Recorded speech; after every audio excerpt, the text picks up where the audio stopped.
Okay, today I've got the SIG M400 out.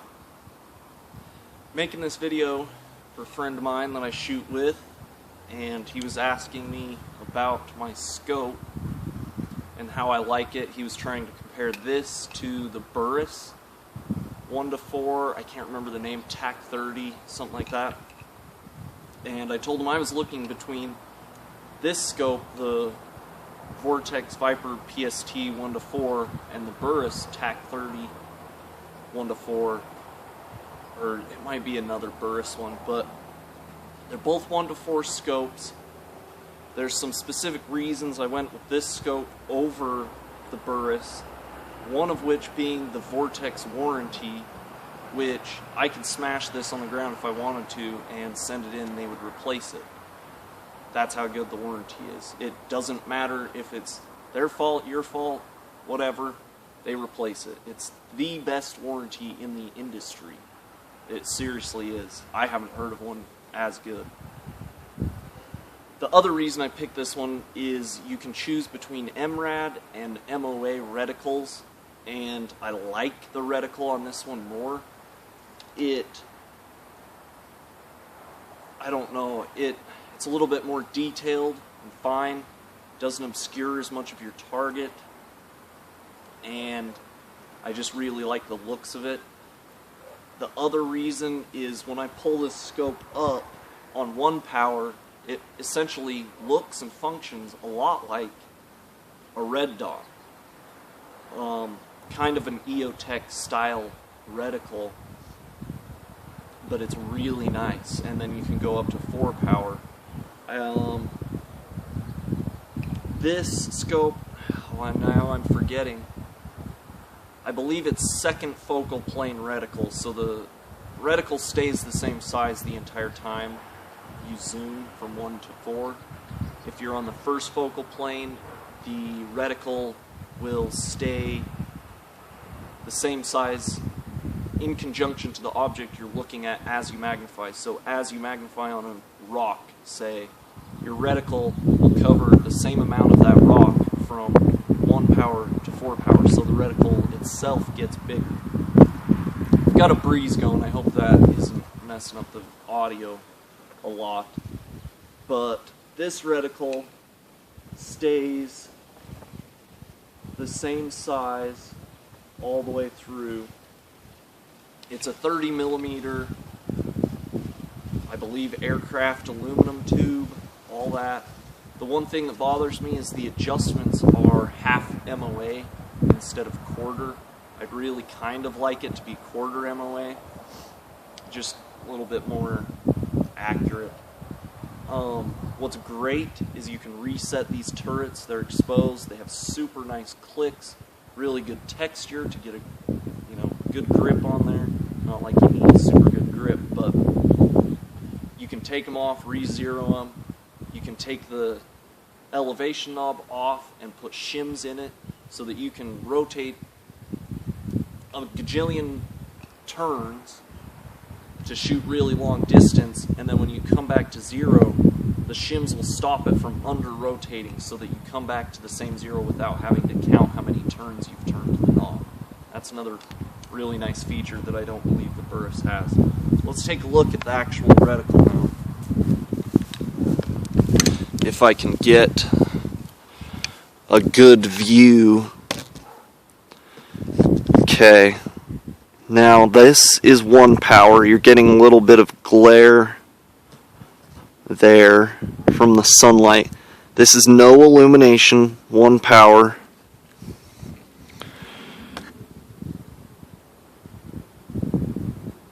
Oops. This is kind of hard, guys. Sorry. Now we're zooming in. You see the reticle stays the same size. Try to get a better position here. Oh my goodness. Okay, we're on 4 power. Back down to 1. 4. Sorry, I'm not getting perfect view through the scope the whole time. It's kind of hard to hold it and adjust at the same time. But as you can see, you look through this scope and it's just great. I mean, you put your eye up there and it looks like you're looking through a window. It doesn't seem like it's true 1 power. It might be 1 1/4 power. It does just slightly magnify, I feel like, on 1 power, but not much. Now let's start the illumination. Not sure. This is the 1 power illumination, which I believe is for like night vision. The first 3 or 4 are not bright. And then it has off in between each level, which is nice. There's 2, 3, 4. Still probably can't see it. 5 is when you can usually start to see it with your eye. I'm not sure if you can with this camera. 6, off. 7, 8, 9, off, and then 10. Now I'm not sure how much you're seeing in the camera. In real life, you can very easily see the illumination on the 10 setting in the day. Very easy. I think you can on this too. It's a little bit hard to tell. Let me try zooming the camera in. There you go.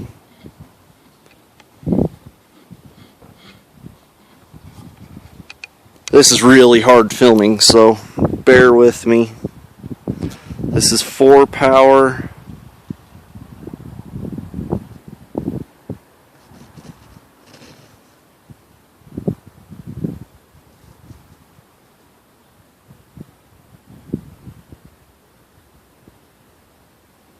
There we go. See, now you can see that reticle. And that is why I like it. You've got MOA hash marks, a combat style illuminated marks, the circular pattern marks, and then that center dot is illuminated as well.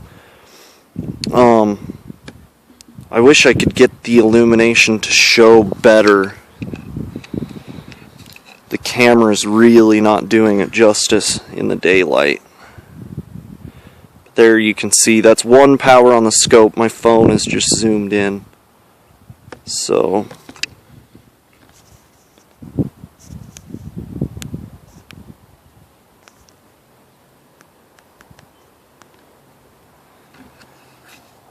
there you go. That's a good view. And you can see my rail down at the bottom. Let's switch this off, then on, off, then on, off. So hopefully that gives you a pretty decent idea. It